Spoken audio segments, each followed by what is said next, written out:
es importante, más que nunca es importante, porque los tiempos que se vienen para México son tiempos difíciles, sobre todo el mundo, la verdad, sobre todo el mundo, ¿sí? Pero nosotros somos de los que saben leer los tiempos, sabemos entender los tiempos, conocemos, tenemos percepciones que otros no tienen, tenemos un punto de vista donde podemos ver un panorama que otros no tienen.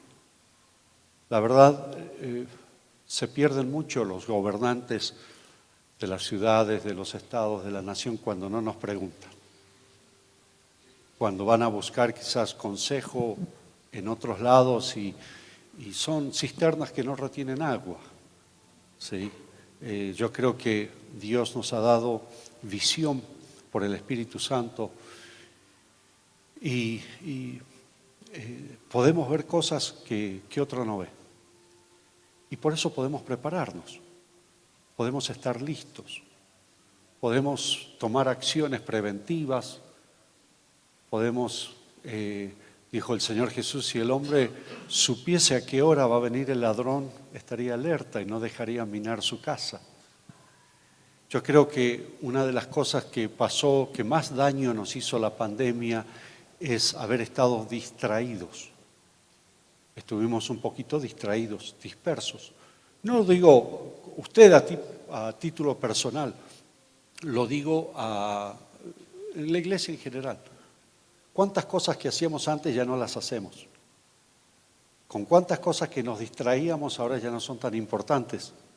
Porque la pandemia hizo eso, nos concentró en lo que tenemos que hacer, aquello a lo cual el Señor nos ha llamado, lo que es importante, lo que no podemos dejar de hacer. Entonces quizás haya cosas que regresaremos a hacer, pero no queremos distraernos otra vez. En mi área de preparación en medicina han sido las enfermedades infecciosas. Y yo he trabajado en la agencia federal de epidemiología más importante en Estados Unidos, son los Centros de Control de Enfermedades. Y como son los que daban los lineamientos acerca del COVID y cosas así, pues ahorita tiene como una mala fama. Pero ahí me tocó trabajar a mí. Y lo que los epidemiólogos hacíamos es mantener un estado de alerta. Un estado de alerta. ¿Por qué un estado de alerta? Porque el ser humano habita en un mundo de microorganismos. No es que nosotros estábamos en el mundo y las bacterias y los virus y los hongos vinieron a tratar de introducirse a nuestro mundo. Más bien somos nosotros que nos metimos en su mundo. Y la gente no lo sabe. Y se sorprende de repente que se agarró una influenza o algún otro tipo de infección.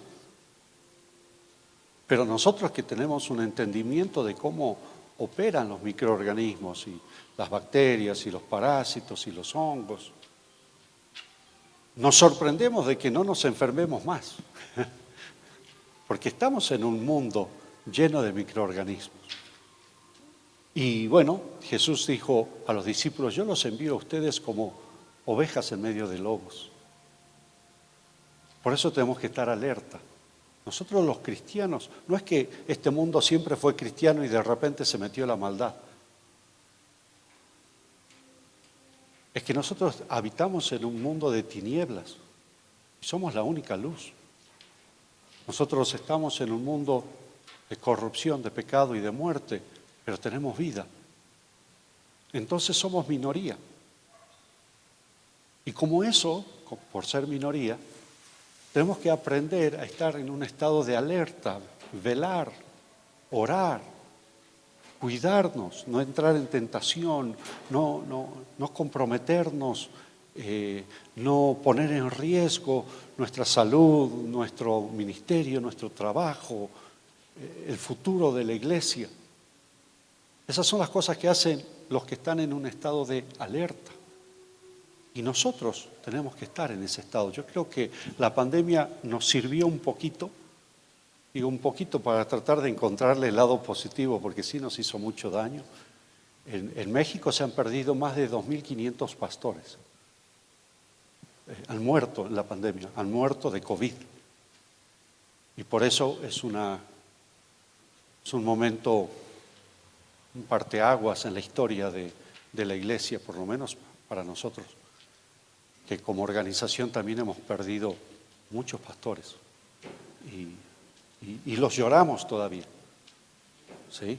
Pero si le buscamos un lado positivo, la pandemia vino para sacudir, para despertar, vino para traer otra vez y poner prioridades, marcar las prioridades, ¿sí? ¿Qué es importante pero no tan importante? ¿Qué no es para nada importante y nos está distrayendo?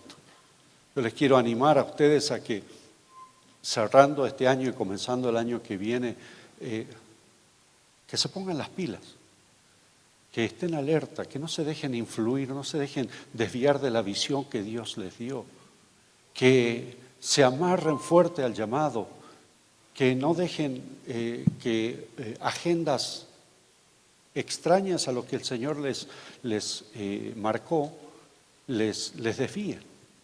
Ustedes saben lo que tienen que hacer. El Señor ya les dijo, los ha llamado, los ha equipado, hagan eso. No tomen riesgos innecesarios, no tomen riesgos financieros innecesarios, no tomen riesgos físicos innecesarios, porque México nos necesita, porque la iglesia en México nos necesita, hay muchos que ya no están. Y hay que seguir haciendo el trabajo y cumplir con nuestro llamado. Esto que les digo es lo que estamos viendo en Europa, estamos viendo en Sudamérica, lugares donde estamos ministrando. Este año comenzó una guerra entre Rusia y Ucrania. 3 veces estuve allí en Polonia y en Ucrania para llevar auxilio, llevar palabra, llevar ofrenda, llevar presencia, mensaje de parte de los amigos mexicanos al pueblo ucraniano y al pueblo polaco. Y el pueblo polaco porque es uno de los lugares donde hay muchos refugiados ucranianos. Y no me extraña, el mundo se va a poner peor. Ya el Señor lo dijo, ¿verdad? Dijo, van a tener aflicción, pero ustedes no se preocupen porque yo he vencido al mundo. Entonces, es importante que nosotros asumamos nuestro lugar y tomemos nuestra posición como hombres de Dios, como siervos de Dios, en el lugar donde Dios nos ha puesto, que si nos ha puesto en ese lugar es porque es importante. Si Dios te puso en ese lugar es porque eres valioso. Si Dios te estableció en ese lugar, aunque tú digas, es que aquí no pasa nada, pues Dios te puso ahí, Él sabe por qué te puso, haz el mejor trabajo posible. Y yo quiero compartirles de la palabra un salmo que se me hace a mí que resuena un poquito el tiempo que estamos viviendo ahora. Sí, un tiempo de pospandemia, podríamos decir. Un tiempo de regresar, un tiempo de retomar, un tiempo de recomenzar. Es lo que estamos viviendo como iglesia. Y buscando en la Biblia un referente, un paralelo al tiempo que estamos viviendo, lo encuentro en el Salmo 126. Salmo 126 es un salmo, parte de un himnario de 15 salmos, que se llaman los cánticos graduales, un himnario que servía para el peregrinaje del pueblo de Dios. Comienza ese himnario, comienza en el Salmo 120, donde hay un peregrino que está lejos, que está alienado, que está distante y desea ir a la casa del Señor y dice, ay de mí que moro en las tiendas de Mesec y de Cedar, en medio de un pueblo que yo le hablo paz y ellos me declaran la guerra, ¿con qué se te pagará, lengua mentirosa? Y está mal ese hombre y quiere quiere acercarse a Dios y entonces comienza su peregrinaje. Y en el Salmo 121, ahí usted lo encuentra al peregrino caminando en medio de las montañas y dice: alzaré mis ojos a los montes, ¿de dónde vendrá mi socorro? Mi socorro viene del Señor que hizo los cielos y la tierra. En el Salmo 122 tiene una revelación igual que nosotros en algún momento de nuestro ministerio. Se da cuenta que no es el único que ha tenido el deseo de caminar, de peregrinar, de acercarse a Dios. Y entonces dice: yo me alegré con los que decían, a la casa del Señor iremos, ¿verdad? No somos los únicos. Dios se ha levantado, le dijo a Elías: yo tengo 7,000, tú no lo sabes, pues yo tengo 7,000. Y eso es lo lindo de Dios, ¿verdad? Sí. Y así llega a la casa del Señor. Y en el Salmo 133 se alegra de la comunión, así como nosotros hoy. Y entonces, mira cuán bueno, cuán delicioso es habitar los hermanos juntos y en armonía. Como el buen óleo sobre la cabeza que desciende sobre la barba de Aarón y llega hasta el borde de sus vestiduras, como el rocío de Hermón que desciende sobre el monte de Sión. Allí envía el Señor bendición y vida eterna. Y en el Salmo 134 ya termina este himnario. Ya los peregrinos han estado en la casa del Señor, han gozado de la comunión con el Señor, han hecho sus sacrificios, han adorado y van a regresar y se van a despedir de los que se quedan ahí en el templo. Y entonces les encomiendan, los que se regresan les dicen: mirad, bendecida al Señor, vosotros todos los siervos del Señor que en la casa del Señor estáis por las noches. Alzad vuestras manos al santuario y bendecid a Jehová. ¿Sí? Y los que se quedan los despiden y dice: desde Sión te bendiga Jehová que hizo los cielos y la tierra. Entonces son cánticos de peregrinos, estos 15 salmos, ¿verdad? Y 15 salmos entre 150 salmos. 15, ¿qué porcentaje es eso? 15 entre 150. 10%, los pastores lo sabemos sacar, ¿verdad? Mentalmente, 10%, muy fácil. ¿Se da cuenta que Dios se guarda el diezmo siempre? Ese es el diezmo del Señor, esos 15 salmos del pueblo que se acerca a la presencia del Señor, ¿no? Y bueno, y entre esos salmos está el Salmo 126.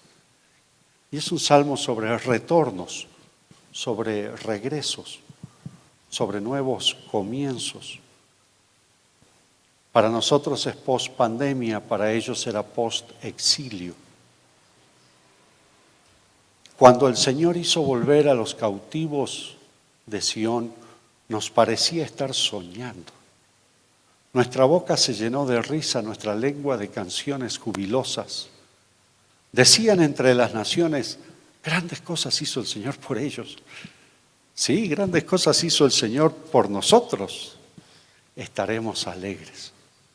Haz volver a nuestros cautivos como los arroyos del desierto. Los que sembraron con lágrimas cosecharán con alegría. Irá andando y llorando el que lleva la preciosa semilla, mas volverá a venir con alegría, trayendo a manos llenas, con regocijo, sus gavillas.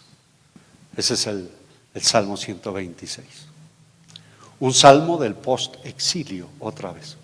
El pueblo de Israel había estado 70 años en tierra extraña, 70 años de cautiverio, y usted sabe, se habían portado mal, no habían obedecido al Señor, el Señor les envió profetas, los maltrataron, los mataron, no los escucharon, y el Señor dijo: pues yo tengo una herramienta más para tratar con ustedes. Y eso fue el exilio. Y no les duró 2 años o 3 años, les duró 70 años el exilio. Al punto, era un exilio que, si bien el Señor lo anunció por boca de Jeremías, y bien lo sabía Daniel cuando se puso a examinar la profecía de Jeremías y encontró que se estaba por cumplir los 70 años que el Señor había dicho: después de 70 años yo voy a despertar en ustedes mi buena palabra y los haré regresar a la tierra de donde los saqué.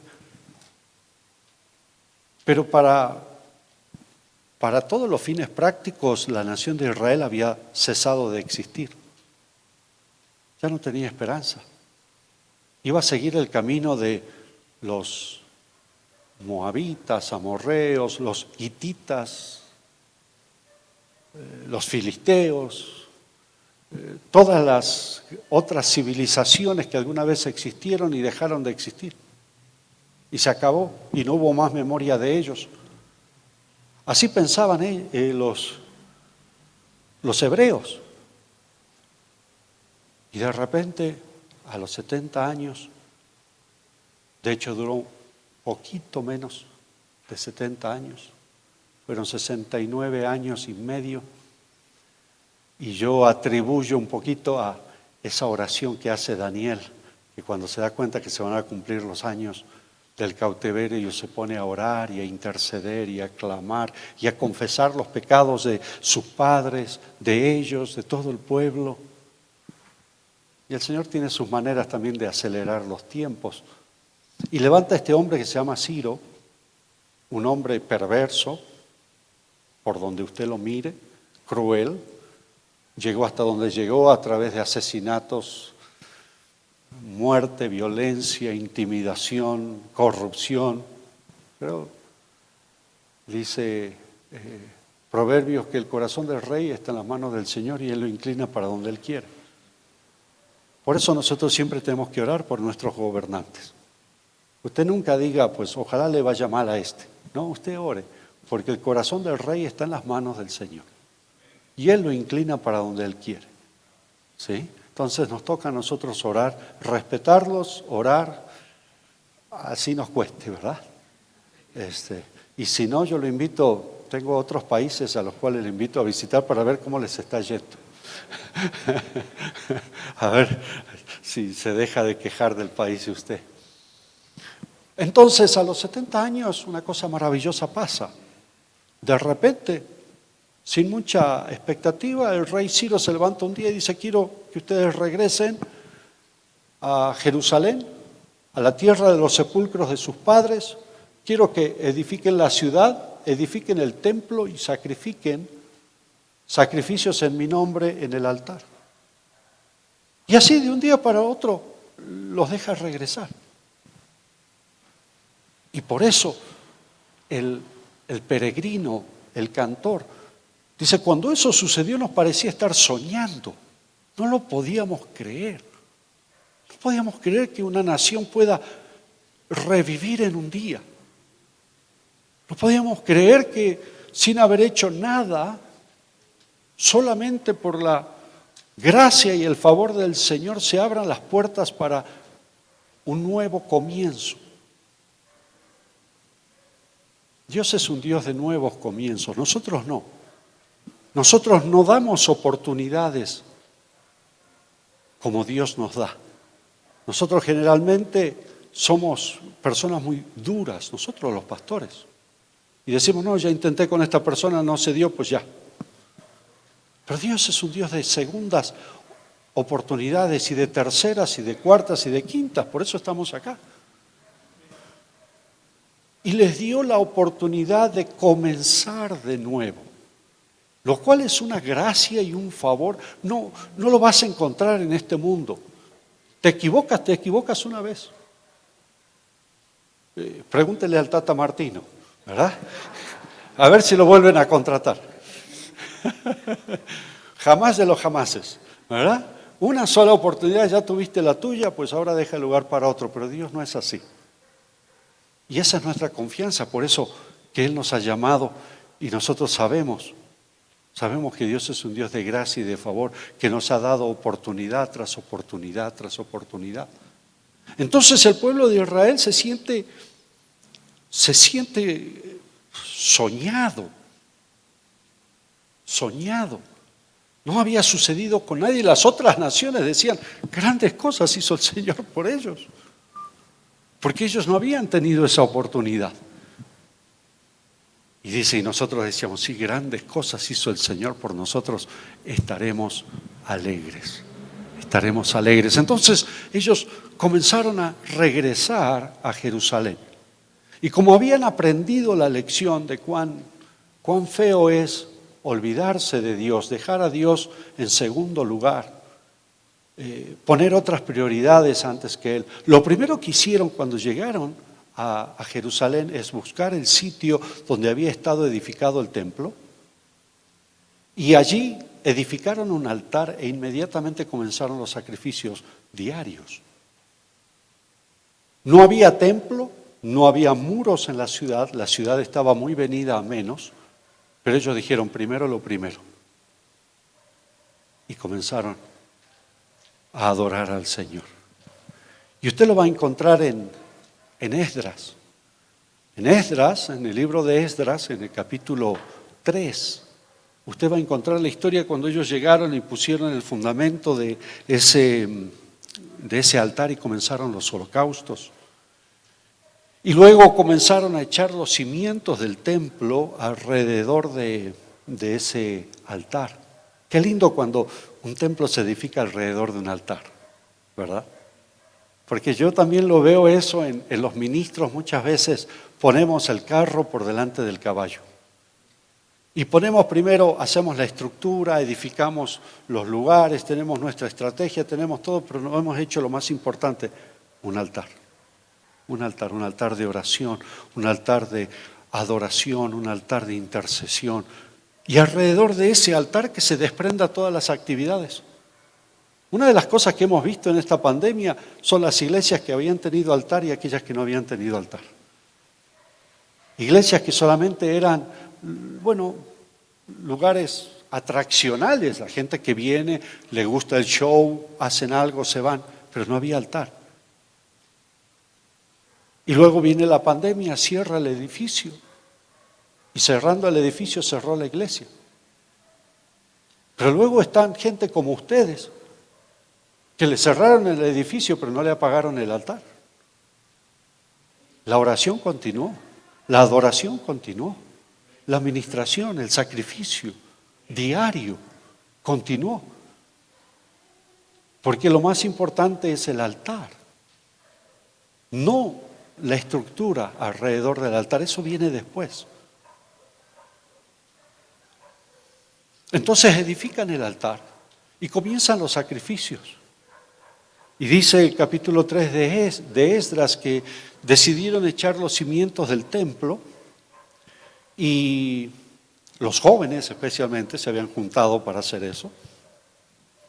Y ahí estaban los hijos de Asaf cantando alabanzas, y ahí estaban los sacerdotes vestidos a la manera que Moisés había indicado, que tenían trompetas, y cuando comenzaron a echar los cimientos, a colar los cimientos del templo, los hijos de Asaf comenzaron a cantar porque el Señor es bueno y para siempre su misericordia, y los sacerdotes comenzaron a hacer sonar las trompetas y se escuchaba un estruendo desde lejos, y hay gente que gritaba de alegría y hay gente que lloraba, y se hizo una algarabía que hasta no se podía distinguir los que reían de los que lloraban, y que se oía eso desde lejos.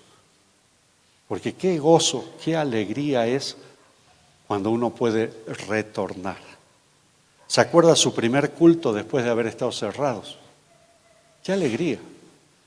Hasta el cubreboca no podía tapar la sonrisa que teníamos de oreja a oreja, ¿verdad? Solo por el hecho de haber venido, solo por el hecho de estar otra vez, por el hecho de decir, ya, estamos comenzando otra vez, estamos recomenzando, estamos iniciando, estamos regresando. Y así fue. Pero luego se encontraron con mucha oposición. Y esa oposición los fue mermando. Esa oposición los fue debilitando. Al punto que llegó un momento en que abandonaron el trabajo, no terminaron de edificar el templo y cesaron los sacrificios en el altar. Y la gente se volvió cada uno a su labor y a su trabajo. Iban al monte a cortar madera, pero no era para la casa del Señor, era para sus propias casas. Se habían desanimado. Y yo veo, pastores, que en este tiempo de reinicio, este tiempo de comenzar otra vez, un peligro grande que tenemos que estar muy alertas es el peligro del desánimo. Del desánimo. Tenemos mucha gente desanimada y otros que van camino a desanimarse. Entonces se desaniman y abandonan.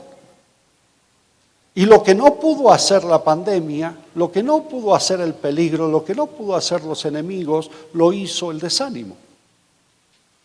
Y pasó con el pueblo de Israel, se desanimaron. Y uno de los versículos más tristes está al final del capítulo 4 de Esdras. Dice, y cesó el trabajo de la edificación del templo hasta el año segundo de Darío, rey de Persia. Cesó la obra, cesó el trabajo, se acabó el impulso, ya no hubo más trabajo, ya no hubo más culto, no hubo más sacrificio, no hubo más adoración, no hubo más trompeta, no hubo más cántico. Y estuvo detenida la obra hasta el segundo año de Darío, rey de Persia, que cuando usted ve el calendario bíblico, la cronología bíblica, se da cuenta que 16 años estuvo detenido. Es que el desánimo es peligroso. El desánimo puede hacerte perder una generación entera. 16 años son una generación. Yo estoy muy preocupado con nuestra iglesia, cómo podemos nosotros ganar lo que hemos perdido en los jóvenes en 2 años y medio. Porque para nosotros, cuando ya tienes tu edad, 2 años no es mucho. Es un porcentaje pequeño de tu vida. Pero para un chico de 15 años, 16 años, 2 años es mucho, es media vida.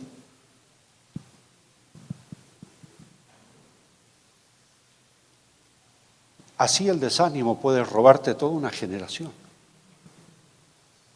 ¿Por qué se desanimó el pueblo?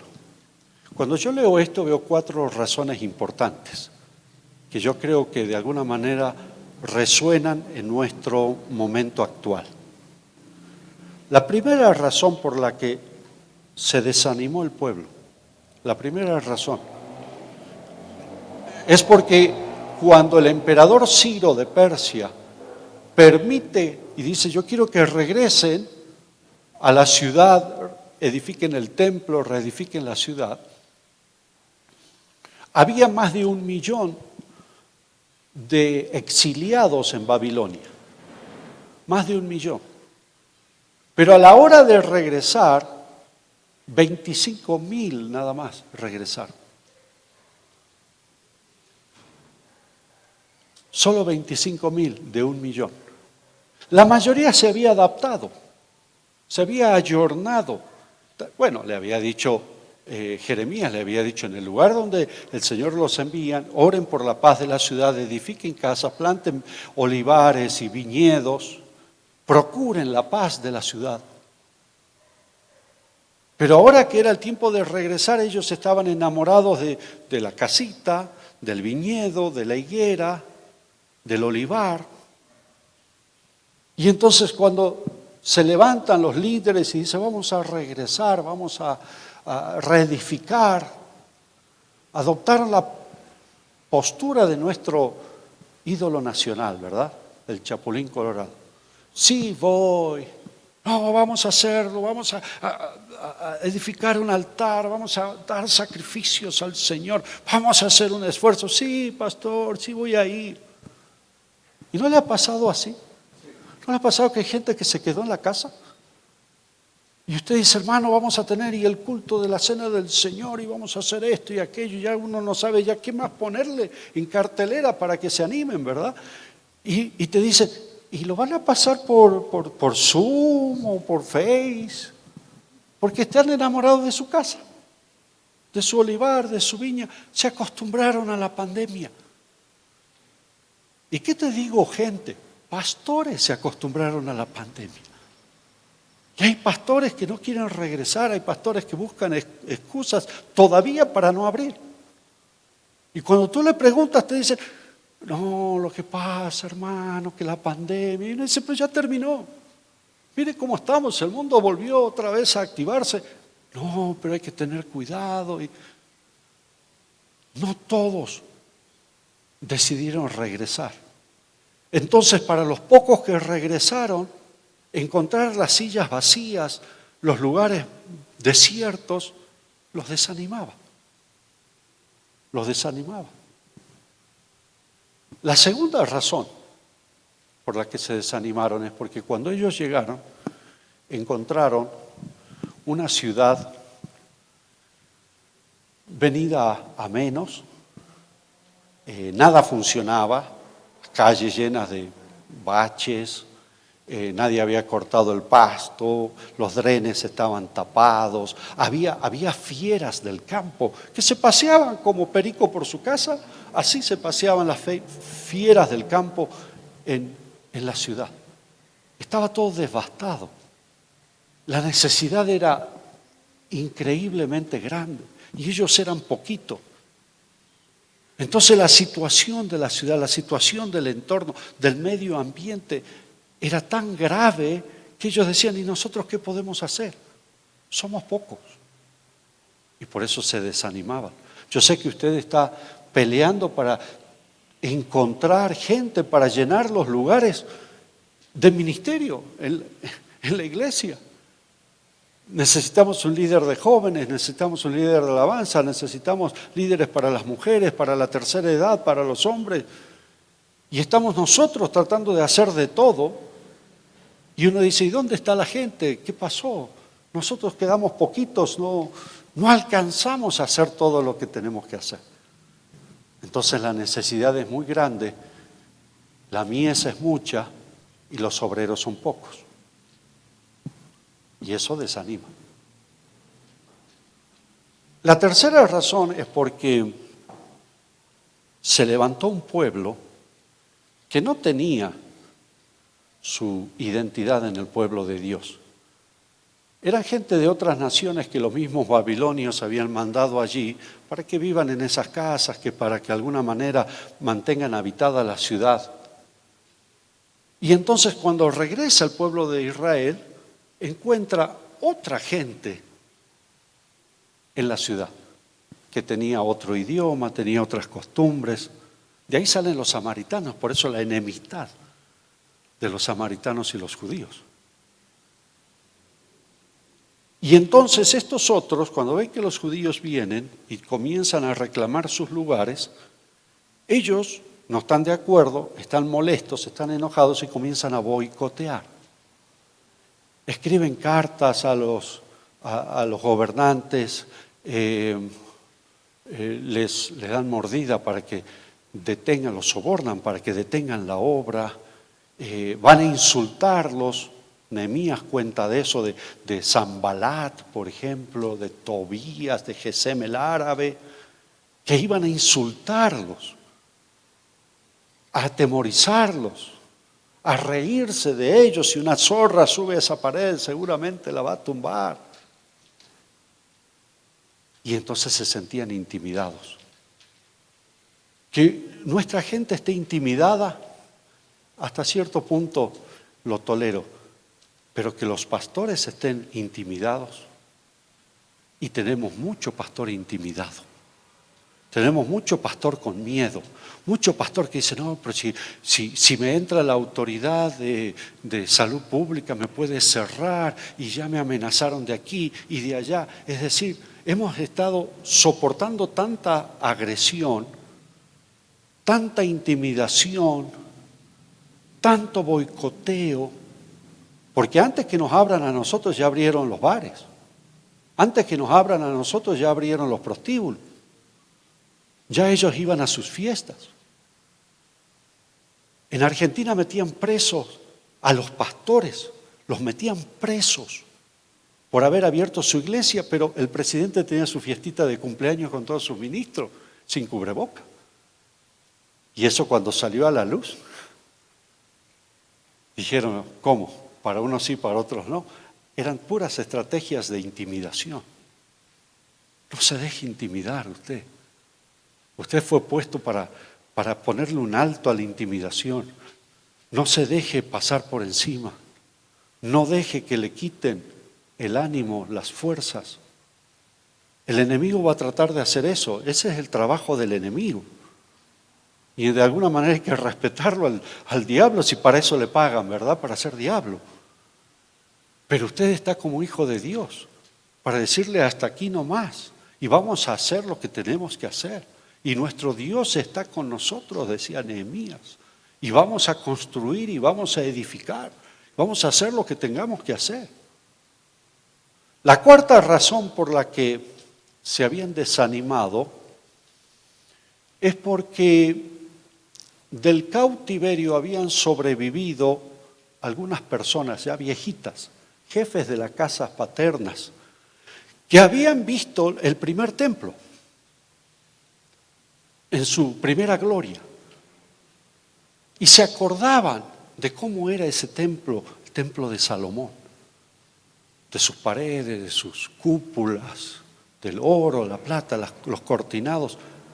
Y entonces cuando regresan después de 70 años y comienzan a delimitar y comienzan a echar los cimientos del nuevo templo, ellos veían eso y dicen, esta casa, comparada con la anterior, es nada. Y comparaban lo nuevo con aquello que había sucedido 70 años atrás. Y usted ya sabe cómo es la memoria del ser humano. La memoria es muy selectiva, ¿verdad? Nos acordamos de lo que queremos acordarnos, no nos acordamos de lo que no queremos acordarnos. Porque cuando usted lee los últimos años del templo, antes del cautiverio, se hacían sacrificios abominables, culto a la reina del cielo, a los ejércitos del cielo. Estaba llena de inmundicia. Los sacerdotes, corrupción y ofreciendo holocaustos a ídolos. Pero de eso no se acordaban. Se acordaban, oh, la gloria de la casa anterior. Y luego veían esto, que es lo que tenemos ahora, lo que Dios está haciendo, lo comparaban y decían, esto es nada delante de nuestros ojos. Y juzgaban esto de acuerdo a parámetros anteriores. Yo te digo una cosa, tenemos que ajustar y recalibrar nuestra vista. Amén, dice el doctor Humberto, que es oftalmólogo, ¿verdad? Necesitamos recalibrar nuestra vista, porque mucho de lo que veíamos antes no era verdad. No era serio, era apariencia. Y se acuerda cuando todos estaban, pero entusiasmadísimos, cada quien jalando, que yo jalo con este apóstol, que yo jalo con el de Miami, que yo jalo con el de California, con este y con el otro. Y cuando tú en tu humildad estabas haciendo, pues, siguiendo a tu pastor, a tu grupo, a tu familia ministerial, te miraban y te criticaban, es que tú no eres nadie. Sí, hasta que vino una pandemia y pegó. Y ni el matrimonio de esos apóstoles sobrevivió. Todo era falso, todo era espuma. Es que la gloria. ¿Te acuerdas de esos congresos? ¿Te acuerdas? Oh, la gloria. ¿Y qué de la corrupción? ¿Y qué de la mentira? ¿Y qué de la manipulación? ¿Y qué del abuso? ¿Y qué de la falta de santidad? De eso no nos acordamos. Entonces comenzaron a comparar esto. Y imagínate, los jóvenes, dice Esdras 3, eran los que estaban trabajando y ahí iban los jóvenes yendo para un lado y yendo para el otro, carretilla, pico, pala, trabajando, haciendo algo, y hay un viejito aquí sentado, quizás en una bardita está sentado el viejito Salomón, digamos, ahí está el viejito Salomón. Y van el joven cantando el poderoso de Israel, y Salomón Le llama, joven, venga. Sí, don Salomón. ¿Qué está haciendo? Pues aquí estamos trabajando, don Salomón. ¿Pero trabajando para qué? Estamos edificando una casa, don Salomón. Estamos levantando templo para la gloria de Jacob, para el fuerte de Israel, para que su gloria habite en esta tierra y sea exaltado y conocido por todo el mundo. Estaba entusiasmadísimo el chavo. Y Salomón dice, ¿qué están haciendo qué? Una casa para Dios, estamos haciendo un templo. ¿Un templo? ¿A eso le llaman templo? No, mi hijo. ¿Ve cómo los viejitos aflautan la voz? No, mi hijo. Templo. Templos eran los de antes. Esos eran templos. Y lo desanimaba. Y nosotros estamos haciéndolo también muchas veces. O sufriéndolo. Viene un joven entusiasmado y dice, papá, mamá, voy a ir al campamento de jóvenes. El pastor me dijo que vaya al campamento y quiero ir al campamento de jóvenes, dame permiso. ¿A qué? Al campamento de jóvenes. ¿Campamento? No, mi hijo, campamento era lo que nosotros teníamos. Comienzan a comparar, que quiero ir, tenemos el concierto, que va a venir Barak, que va a venir en espíritu y en verdad, no sé cuáles son las que andan ahora, ¿verdad? Maverick, no sé. Y quiero ir al concierto. ¿Concierto? ¿A eso le llaman concierto? No, mi hijo, concierto eran los de antes. Yo me acuerdo, los hermanos Alvarado, trigo soy del granero del Señor. Esos eran conciertos. Y constantemente estamos, dale, golpeando y desanimando. Y la Biblia dice, padres no desanimen a sus hijos, no irriten a sus hijos para que no se desanimen. Y estamos constantemente irritando. Claro, la gente viene y se acuerda, no, antes de la pandemia esto era otra cosa. Esta iglesia estaba llena. Y ahora, los cánticos, los congresos apostólicos, proféticos, que esto y que aquello, esos eran. Pues esto es lo que es. Porque lo que era es lo que era. Pero esto es lo que es. Y el Señor, cuando despertó el corazón de Zorobabel, el hijo de Salatiel, y de Josué, el hijo de Josadac, y les dijo, edifiquen. Dijo, hay alguno de ustedes que dice que este no es el tiempo. Y bueno, y el Señor les dice, ¿cómo? Para ustedes es el tiempo, para mí no es tiempo. No es el tiempo de abrir. No es el tiempo de regresar. No, pastor, deme más tiempo. Yo todavía no me he recompuesto de la pandemia, ¿verdad? Así está. Y dice, hay algunos de ustedes que dicen que esta casa delante de sus ojos es como nada. Pero dice el Señor, pero yo les prometo que el deseado de las naciones va a visitar este lugar.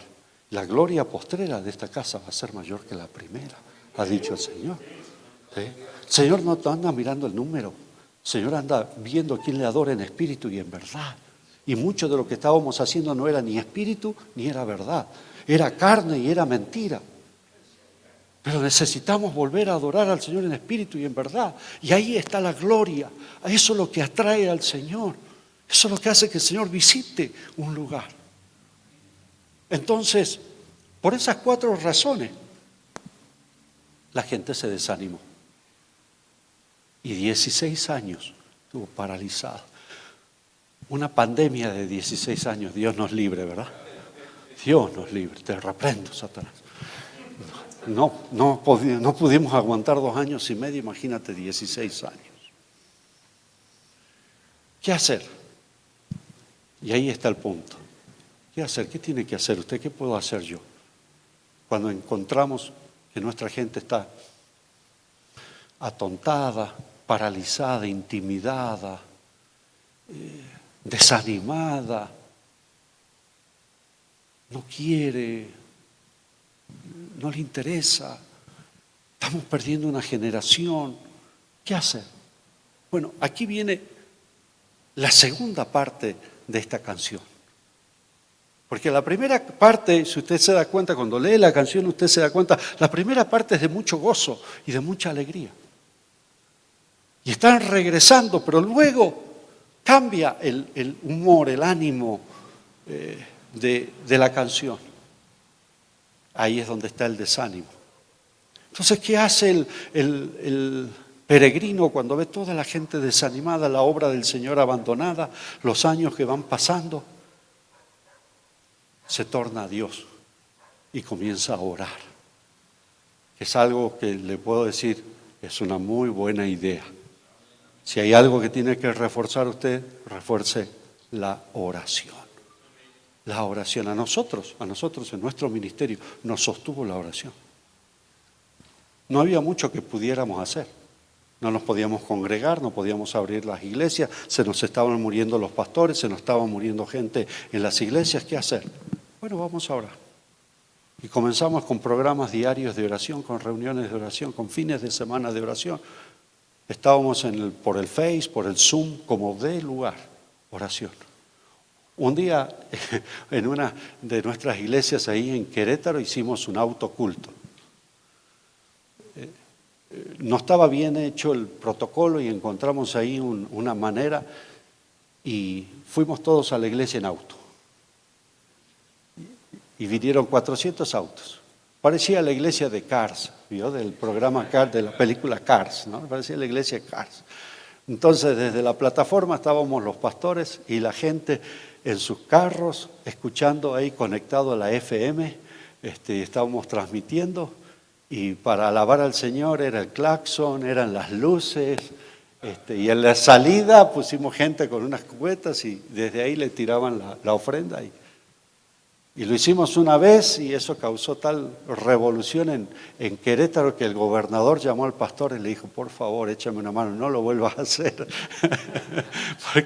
porque si no vamos a tener que cambiar los protocolos y las leyes, échame un favor. Y dijimos, bueno, si lo pide el gobernador está bien. Orar. Hacíamos tantas cosas y lo más importante no hacíamos, orar. Entonces se vuelve al Señor y comienza a orar. Y en su oración hay dos direcciones o dos figuras importantes que yo le quiero destacar esta tarde. Dice, en su oración dice, haz volver a nuestros cautivos. Porque aunque hemos regresado, parece que no hemos regresado. Aunque cesó la pandemia, parece que seguimos de pandemia. Cesó el cautiverio y parece que seguimos de cautiverio. Haz volver a nuestros cautivos. Y utiliza dos figuras. Se haz volver a nuestros cautivos como los arroyos del desierto, como los arroyos del Negev. El Negev es un desierto al sur de Jerusalén, en la dirección del Sinaí. Y es seco, no hay nada. No crece nada. Desierto como la palabra lo dice. Porque nunca llueve. En esa zona de Israel, cuando llueve, llueve hacia la parte de Galilea. Del mar Mediterráneo entran las nubes y se van hacia el Líbano. Llueven donde están los cedros del Líbano. Entra Galilea, llueve toda esa región, pero nunca llueve al sur. Como los avivamientos, ¿verdad? Los avivamientos se pueden definir como lo que sucede en cualquier otro lado menos donde yo estoy. Porque siempre los avivamientos pasan en cualquier otro lado, que en Pensacola, que Toronto, cualquier lado menos donde uno está, ¿verdad? Entonces, ahí va a llover y en el sur nunca, pero muy de vez en cuando, muy de casualidad, alguna nubecita se extravía, quizás está, no sé, está distraída y se extravía y en lugar de irse hacia el Monte Hermón, hacia el Carmelo, hacia Galilea, se mete hacia el sur. Y se va al sur y se encuentra esa nubecita en el desierto y ya que está en el desierto dice, ¿y ahora qué hago aquí? Pues llueve, ¿verdad? Y muy de vez en cuando, una vez cada años, llueve en el desierto. Y cuando llueve en el desierto, cosas extraordinarias suceden. Ustedes habrán visto fotos. Pero de un día para el otro,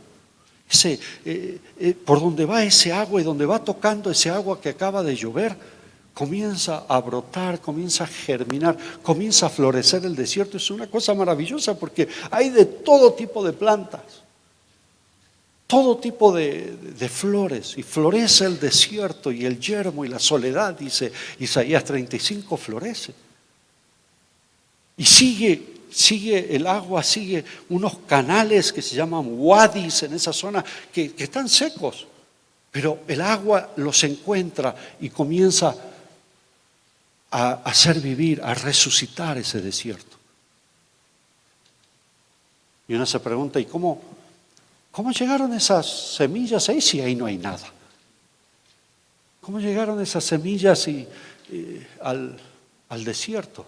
Bueno, quizás pasó una caravana de camellos y pegado al pelo del camello había ahí un abrojo y cayó. O un pajarito que se alimentó en el delta del Nilo y comió muy bien y luego cruza el desierto y como hace calor y le duele la pancita, hizo lo que los pajaritos hacen. Y ahí cae esa semilla y la semilla no encuentra un ambiente, no encuentra nada más que aridez, desierto, y parece que se ha muerto, parece que no tiene futuro. Hasta que una gota de agua de una nubecita que se extravió, que no debía estar ahí, pero quién sabe por qué llegó, toca a esa semilla. Y un milagro, una cosa maravillosa. Comienza a moverse la semilla, comienza a despertarse, rompe el tegumento, comienza a salir, comienza a brotar. Y cuando brota encuentra que otras más han brotado y se convirtió el desierto en un vergel, en un jardín de Dios. Nosotros vemos los corazones, vemos Aguascalientes, vemos Zacatecas, vemos San Luis Potosí, Querétaro, el Bajío. Vemos que es un desierto. Y decimos, aquí no va a salir nada, aquí no va a crecer nada. Y pensamos, esto está como un cementerio. No tiene futuro. Bueno, si tiene semilla, tiene futuro. Si tiene semilla, tiene futuro. Porque si hay semilla, con que venga una lluviecita, con que haya una visitación del Espíritu Santo, con que el Señor comience a mover, no una gran nube, quizás una nubecita extraviada que tenía que haberse ido para Hillsong y se metió para aquí. Y llovió, y de repente encuentra semillas en los corazones, palabras, profecías, sueños, gente que dio su vida. Y encuentra semillas y comienza eso a despertarse y comienza a revivir y cambia toda la escena. Por eso nosotros oramos por avivamiento. Por eso nosotros oramos por una visitación del Espíritu Santo. Hay cosas en México que no van a cambiar porque tengamos una buena política, porque hagamos las cosas bien, porque nosotros los pastores nos logramos meter como cuña, ¿no? entre los poderes del gobierno, del Estado. Van a cambiar porque el Señor nos visita. Y cuando el Señor visita, cuando el Espíritu Santo mueve, cuando comienza a llover del cielo, una lluvia espiritual, comienza a mojar los corazones, comienzan a resucitar cosas allí, comienzan a renacer cosas que estaban, hay semillas, han encontrado semillas en las momias de Egipto, en los dientes de la momia de Egipto, y esa semilla la lograron germinar otra vez. Nada se ha perdido. Del trabajo que usted hizo, del trabajo que hicieron nuestros padres y nuestros abuelos, no se ha perdido. La palabra, dice el Señor, no va a volver a mí vacía. Hará lo que yo dije que iba a hacer. Va a cumplir el objetivo para el cual la envié. Necesitamos orar por una visitación del Señor. ¿Sí? Necesitamos orar que el Espíritu Santo nos visite. La segunda imagen La primera era de los arroyos del desierto. La segunda imagen es la imagen de un agricultor. Los que sembraron con lágrimas cosecharán con alegría. Irán dando y llorando el que lleva la preciosa semilla. De un agricultor. Un agricultor que tiene la fe y la esperanza temporada tras temporada, año tras año, de seguir cultivando. Aunque la tierra esté reseca, aunque no haya llovido por generaciones, aunque no haya tenido una buena cosecha, el agricultor, nuestros agricultores, la gente que viene a nuestras iglesias, nuestros hermanos del campo, aunque no hayan tenido una buena cosecha, otra vez se levantan, van temprano, salen al surco, salen al campo y se ponen a trabajar, se ponen a cavar, se ponen a hacer lo que tienen que hacer. Esa es la fe del agricultor. Nosotros nos hemos distraído con un evangelio de consumo. La gente que está acostumbrada a pasar por el McDonald's y encontrar algo instantáneo, de ir al supermercado y cargar su carrito instantáneo, en encontrar placeres y darse gustos de manera instantánea, no sabe. Nuestra gente no sabe lo que es sembrar. Y es parte de nuestra culpa, hemos creado cristianos consumistas, que son consumidores y no son sembradores. Y quieren todo instantáneo. Te vienen con 20 años de problemas matrimoniales, de todo tipo, y vienen para que tú le ores y que en 20 segundos se le arregle todo. Y tú le dices, bueno, ¿cuánto tiempo te llevó a hacer el desastre de matrimonio que tienes? 20 años. Bueno, te va a llevar 20 años restaurarlo. Ah, no, entonces me voy. Me voy a quien me ofrezca algo inmediato, a ver quién me ofrezca un abracadabra, un hocus pocus. Y los hemos hecho, nosotros los hicimos así. Los hicimos consumidores, no los hicimos sembradores. Pero necesitamos levantar generaciones de sembradores, de gente que está dispuesta año tras año, temporada tras temporada, en buena estación y en mala estación, a tiempo y fuera de tiempo, sembrar, cultivar, esforzarse. Irá andando y llorando el que lleva la preciosa semilla. Y la pregunta es, ¿por qué va llorando? Siempre que vemos películas, especialmente si son así imágenes campesinas, los vemos a los agricultores que van sembrando y van cantando y van echando la semilla con mucha alegría, pero aquí no lo vemos con alegría. Esta es la realidad. Va andando y va llorando el que lleva la preciosa semilla. ¿Y por qué va llorando? ¿Por qué va llorando? Bueno, yo me imagino esta escena. Hay un campesino que los mejores años de su vida le dedicó a esa tierra, trabajó día y noche, sol y sombra, veranos e inviernos, trabajó y nunca ha tenido una buena cosecha. No ha logrado sacarle a la tierra más que un puñado de plantas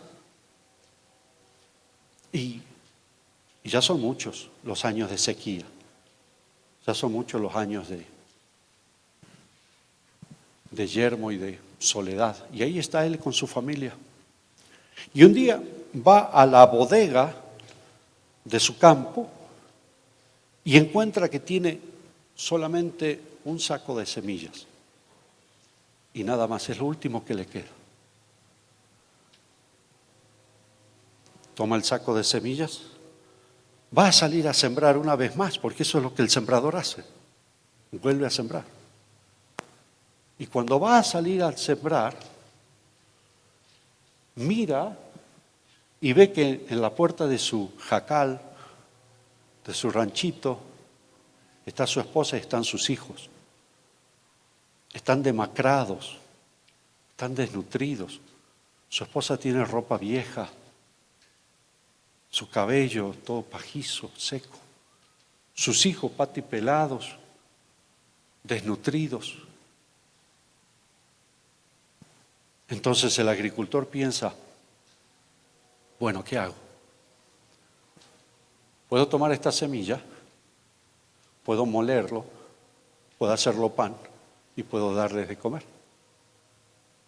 O puedo tomar esta semilla, puedo venderla y con ese dinero comprarle zapatos a mis chicos, un vestido nuevo para mi esposa. Y todo agricultor sabe que no tienes que comerte la semilla. Puedo tomar una vez más este saco de semilla y una vez más salir al campo y sembrar una vez más. Porque quién sabe si esta vez, aunque en todos los años que estoy aquí no ha llovido, pero quién sabe si esta vez una nubecita que tenía que ir a otro lugar se pierde y en lugar de ir a otro lugar viene a mi campo y llueve. Y quién sabe si esta vez sí. Quién sabe si esta vez voy a tener una buena cosecha. Quién sabe si el Señor me visita. Y si llueve, más vale que encuentre semilla. Si llueve, más vale que no se pierda esa lluvia. Y entonces mira a su familia, mira su saco de semilla, mira el campo seco y decide salir a sembrar una vez más. Pero sale con lágrimas en sus ojos. Por eso va llorando. Porque hay un sacrificio. Porque hay una negación. Jesús dijo, ¿ustedes quieren ser mis discípulos? Tomen su cruz. Niéguense. Y entonces síganme. Y el agricultor hace eso. Y sale a sembrar, aunque haya desierto. Aunque esté seco, aunque nunca haya visto una buena lluvia. Cuando llegue el avivamiento, muchos van a querer salir a hacer lo que ya es tarde. Y así se desperdician avivamientos. Hay visitación del cielo y recién quieren salir a sembrar, pero nadie siembra en medio de una lluvia. Porque la lluvia se lava la semilla, se lleva la semilla. Se siembra antes. Siembra el que espera, el que confía, el que tiene fe. Va a haber una lluvia, el Señor nos va a visitar, Él va a hacer llover sobre nuestro campo. Voy a hacer un sacrificio más, voy a hacer un esfuerzo más, no voy a abandonar, voy a tomar otra vez el saco de semillas, el saco de promesas, de sueños, de deseos, de anhelos, de diseños de Dios. Voy a tomar las profecías que se hablaron. Dice Pablo, le dice a Timoteo, despierta esas profecías. Aviva el fuego del don de Dios que te fue dado mediante profecía del presbiterio, mediante la imposición de mis manos. Y toma esa semilla y vuelve al campo una vez más, una vez más. Haz volver a nuestros cautivos como los arroyos del desierto. Hay algo que el hombre, mire, ya tenemos aparatos en Marte. Robots que están viajando y enviando fotografías y cosas así. Pero no hemos logrado hacer llover. Aquí en la tierra llueve cuando quiere. No hemos podido. La lluvia tiene que ver con lo soberano, con lo que está más allá de nosotros. Nosotros no podemos hacer llover, por eso oramos y clamamos y gemimos, intercedemos. Decimos, Señor, haz llover, visítanos, envía tu Espíritu, envía salvación, envía justicia, envía paz. Pero hay algo que sí podemos hacer, y eso es sembrar, continuar nuestro trabajo, continuar sembrando, no abandonar. Porque un día, dijo el Señor, yo voy a llenar de gloria esta casa. Y aunque a ustedes les parece que esta casa es pequeña, el deseado de las naciones, el que todas las naciones quieren, va a venir y va a visitar esta casa. Yo quiero decir a usted, pastor, no se raje, no se abandone, no se deprima, no se desanime. Vuelva a tomar las promesas de Dios, vuelva a tomar su llamado, vuelva a tomar los dones, vuelva a tomar el saco de semilla, salga una vez más, reparta un tratado más, cante una canción más, haga una visitación más. No pienses en hacer mucho, piensa en hacer una más. Predica un domingo más, visita un hospital, Da, alimenta a uno más, para que haya semilla, para que cuando Dios visite nuestro país, entonces lo que es ahora un campo de muerte, y México se ha convertido en un campo de muerte. Lo que es un campo de muerte, lo que es un desierto, se convierta en jardín de Dios. Amén. ¿Por qué no oramos? Ya tenemos que darle entrada a los hermanos. ¿Por qué no oramos? Si me quiere acompañar.